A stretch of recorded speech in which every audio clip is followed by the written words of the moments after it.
Burnaby with Murray. Now, he might be familiar to you if you watch, most recently, I guess, America's Got Talent. That's right, yeah. You did really well on that. How far did you make it in the show? You know, I made it to the semifinals, top 24, and I spent the whole summer on it, 4.5 months, so I made it to the last 2 weeks. So what was that experience like? It was an experience like none other. It was probably the most nerve-wracking experience I've ever had, because, you know, you have to do on that show what you would do in a Vegas show, your closing act, every time. So it was very hard. You know, like I said, we did the Ferrari, we produced a Tiger, and then I managed to train. Well, after you did, where do you go after that? So every time we just kept one-upping it. So yeah, it wasn't easy. That's so funny. You don't hear that very often, especially me when I interview people. I managed to train. See? My main guy, Douglas Leffervich, who's my magic consultant, and he really comes up with ideas and knows how to do things. We're talking, because, you know, you should make a train disappear. And as I was walking back to the hotel, I thought, man, you know, if we can do that, that's something nobody's ever done. Like actually make it a steam train vanish on a stage live, and it's live TV. And all of a sudden, I pitched the idea to the TV show, and they loved it. And they said, "Yeah, great." And I hung up the phone and went, "Oh my God, I don't know. What the heck am I going to do this?" And that's how it all started. And literally within 2 weeks, we found a train, and we had a 3-hour rehearsal, and we went live with it. Yeah, how does one practice making a train disappear? You don't. You really don't. You write on a piece of paper, you go, "This looks good." Then you're, honest to God, we were at CBS parking lot in Hollywood, up till 10 o'clock at night. Just us. All the other acts went home, they were back at the hotel relaxing, and we were on the lot trying to figure out how to make this train disappear, because it's not something you do every day. Right. And even if you did, how often are you doing it?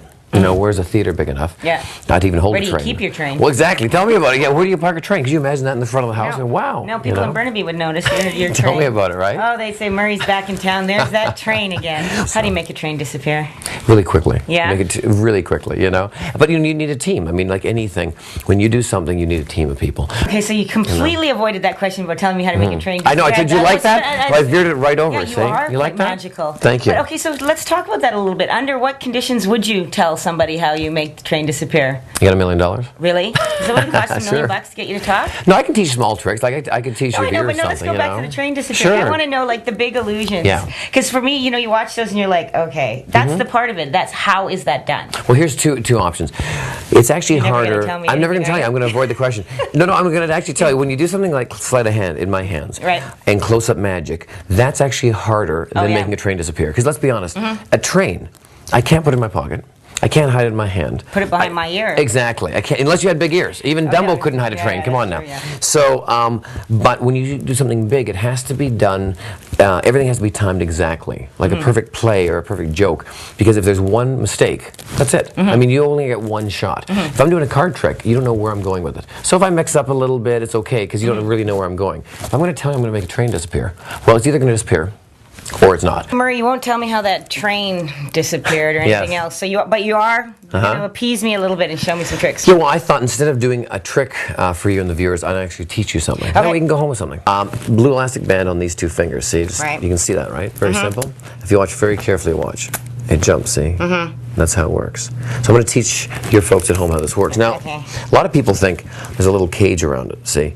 And this way it'll prevent it from jumping, obviously, because, you know, it's a cage around it. If you watch really carefully, see? It jumps. Okay? I'm sitting right here and I don't know what's going on. So here's how it works for everyone at home. You take an elastic band. Right. I double it. This one I double because it's a bit large. And I want to use blue so you can see how it works. But you put it on these two. Okay. Now if you're looking at your hand, what you're going to do is you're going to take the elastic, you're going to pull it down, curl your fingers in, and you put it around these four. So from the front, it looks like 2, but from the back, it's 4. Okay, so it's here, right? Just so everyone gets that. You pull down, put all 4 in it. Now, you don't show this to your audience. Not that impressive. So try to do that, you know, towards you, and obviously not so people can see, but I'm teaching you. Now, when it's here, all you do is you open your hand. So I'm just going to flip that open. It jumps. Okay? So that's how it happens. So just so everyone gets it, it's here, you pull down. Now when you do it for an audience like this, you say, I have an elastic band here, I have an elastic band here. Now when you do that move, that's when you put it around the 4, because it still looks like 2, see? And then you open it up, and that's it. Do you want to try it? Oh, no. Give it a shot? Here. There you go. I'm excited. This is exciting. This will be like, oh, I am so uncoordinated. This is like, this is going to be exciting. This will be my blooper reel. Okay, great. What did I do like that? So, I'm going to use this one with you. So take the elastic band and put it around your 2 right fingers. Right. Show it like this.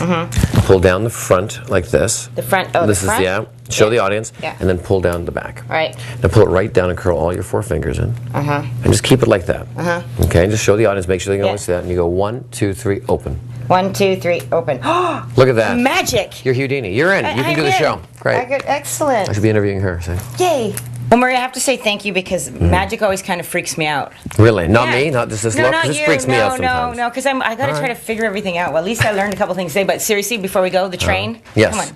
How'd you make it disappear? Really quickly.